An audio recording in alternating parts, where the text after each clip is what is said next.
This is the Transformers Generations Studio Series number 46 from the movie Transformers Bumblebee. Deluxe class, Dropkick. Pretty neat. Some artwork there. I picked up this figure at Our Toys. And here is Dropkick out of packaging. And he's actually not as bad as I thought he would be. He's actually pretty good. Look at that. Beefy. He's got a lot of bulk to him. I didn't think it was going to be this nice, actually. Nice color. I love the paint scheme. I love the plastic they used for this figure. The details are absolutely amazing. Yeah, unbelievable. This is how they should have made Dropkick to begin with. All right, he obviously does not come with a stand. This is from the amazing Yamaguchi Deadpool, the Revoltech stand by Kyoto. He does, however, come with a really nice backdrop diorama, and he fits nicely right there. So let's take a closer look at the details of the figure. If you remember in the movie, he was a triple changer, and he looks something like this. And, you know, between this one and the previous release, this one is a heck of a lot closer to this render. And the only thing really missing is if it were a legit triple changer, he would have the cockpit of the helicopter here and the rotor blades up on top like that one. But I don't see it happening as a deluxe class figure. There's just very little to no space at all for those parts. But that would have been an amazing feat if Hasbro is able to do this legit triple changer for Dropkick. And speaking of that previous release, here is the Studio Series 22 Dropkick. And you know, you can't really blame Hasbro because there's really no way to do a highly complex triple changer in the deluxe class line. Maybe leader class, but that would be too big. I'm hoping Voyager class. In the Voyager class, Takara Tomy and Hasbro will find a way to somehow bring us something like this. But between the two, this is the movie Dropkick for me. This is the one that's closer to how he looked like. This is bordering more on a maybe movieverse Vortex or Spinister or something like that, but definitely not Dropkick. He's so much bigger in terms of girth than Shatter, although Shatter stands just a hair taller than him. Figure is just under 4 3/4 inches tall, while Shatter is a full 5 inches tall. So as you can see, he comes with his blaster. You can connect it right here on either fist or either arm. There's a peg right there. You just tab it in right there, so it sort of comes out of his arm. His fist does come out like that. Nice sort of metallic flake blue plastic that they used on this particular figure. I like it. It doesn't, though it feels light, the quality of the plastic makes it look like it's a premium Transformers figure. He's got a lot of silver paint here on his chest, and that's really where the quality issues lie for this figure. This is the best one I could find, but if you look at the other figures on the pegs, you're going to see some brush strokes or some smudges here and there, especially for this side more than this side. This side, where they cut the die cast, or they cut the mold right there and they slapped on that silver paint, that's probably the only issue here. But it's really this side you got to look out for. He's got some gunmetal gray right here, paint apps right here on his knee. You can see the crossbones decal, which is from the alt mode he took. Number 13, I don't know if he added that himself, but it makes him look so cool. Articulation for the figure, he's got a ball jointed neck.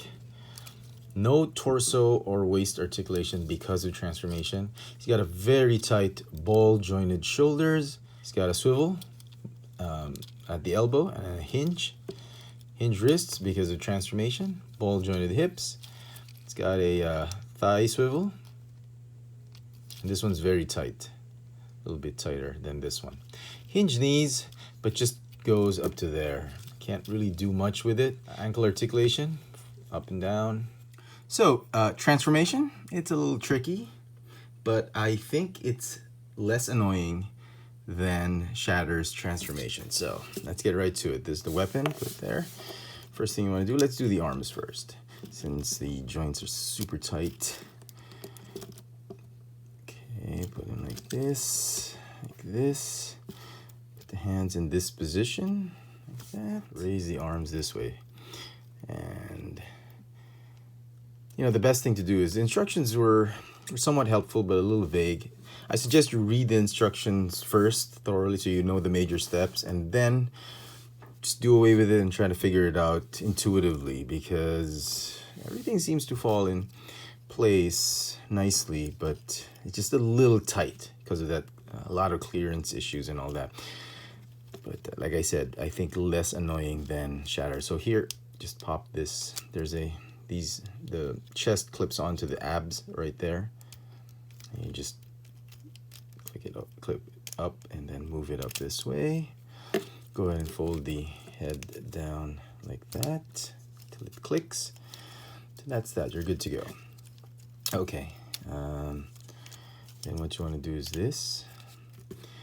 And then from here, you want to open up back part of the windshield, fold out that rear bumper, and keep it like that. Don't tab it in at first. Just leave it like that.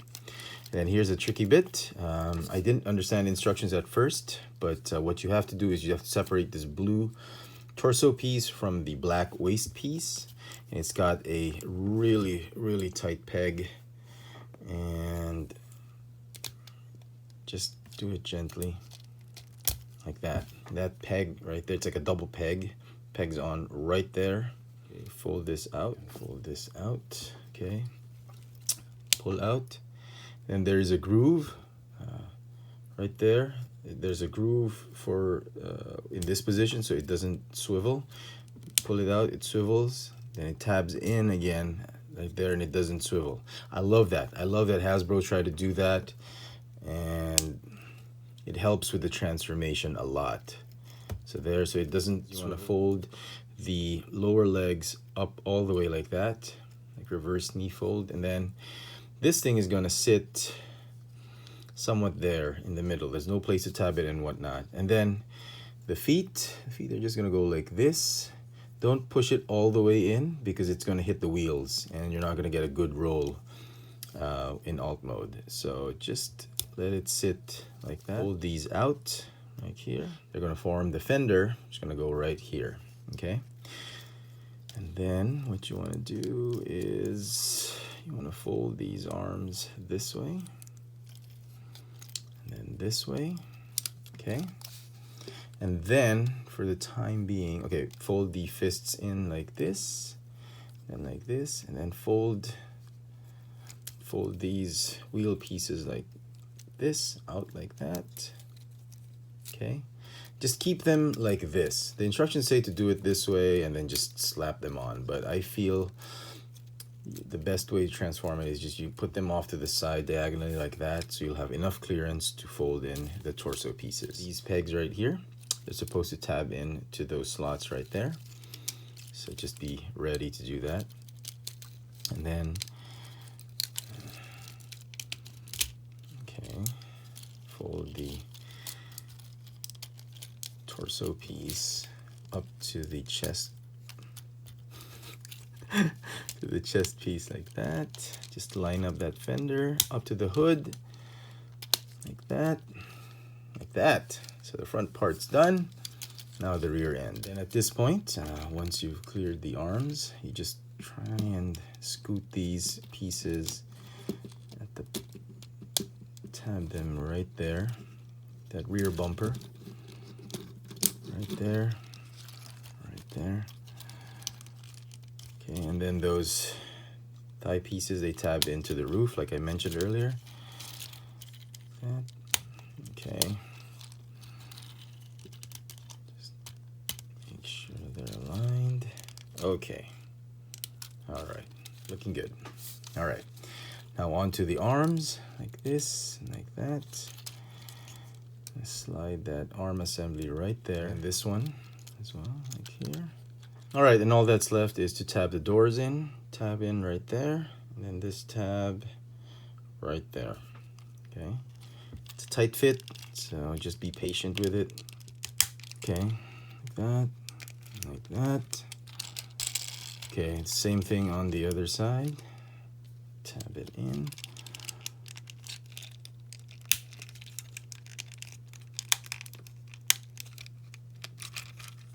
Okay, there is Dropkick in his AMC Javelin alt mode. So he rolls nicely, like I said. The wheels just about barely clear the ground, at about 3 millimeters off the ground, about 1 millimeter from these pegs to the ground. If you fix this foot, and for my copy of the figure, his right foot sort of hindering this particular wheel. So you just have to fix it, and so that it doesn't rest on the wheel and it's properly aligned like that. And the wheel should move freely.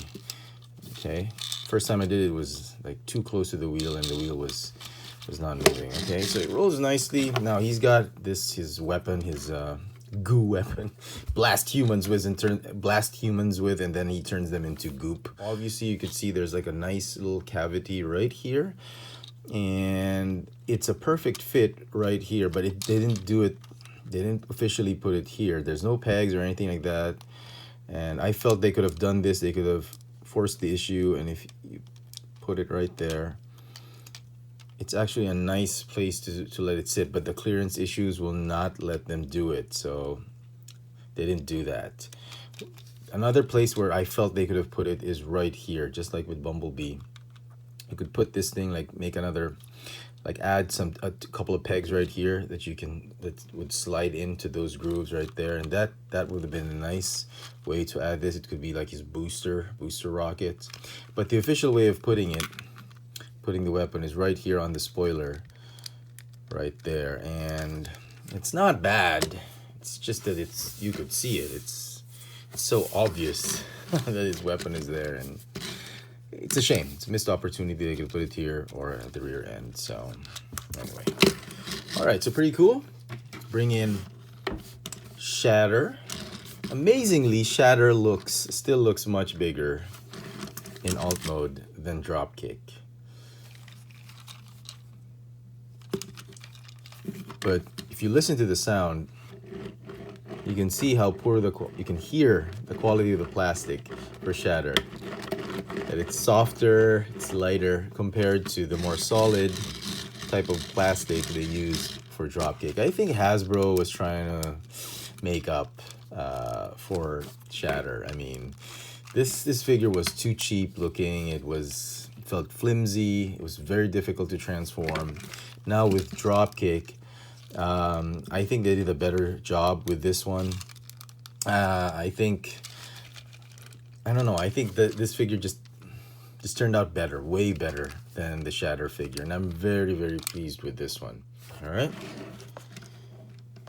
And just for size comparison, here he is with Bumblebee movie Bumblebee. This is the exclusive Gold Bug version. So some final thoughts on the figure. The figure is by no means perfect, but it's good enough. The figure is going to get a 9.5 out of 10 for me. It's a better version of Dropkick compared to the Studio Series number 22 helicopter mode Dropkick that we got previously. Hasbro more than made up for the Shatter figure that they gave us with this new figure. It's got better quality, better kind of plastic. Transformation is a lot more solid than the Shatter figure. So thank you to Hasbro. Kudos to your team for designing a well-made Dropkick. I am still hoping that down the line we will get an official, legit, triple changer versions of Dropkick and Shatter, maybe in the Voyager class scale. I hope you've enjoyed this little video review. If you did, please let me know in the comment section below what you think of this video, and if you think this is a better Dropkick than what we got previously. Hit that notification bell so you never miss out on any of my latest video reviews. This has been the Transformers Generations Studio Series number 46 from the movie Transformers Bumblebee Deluxe Class Dropkick. Thanks for watching.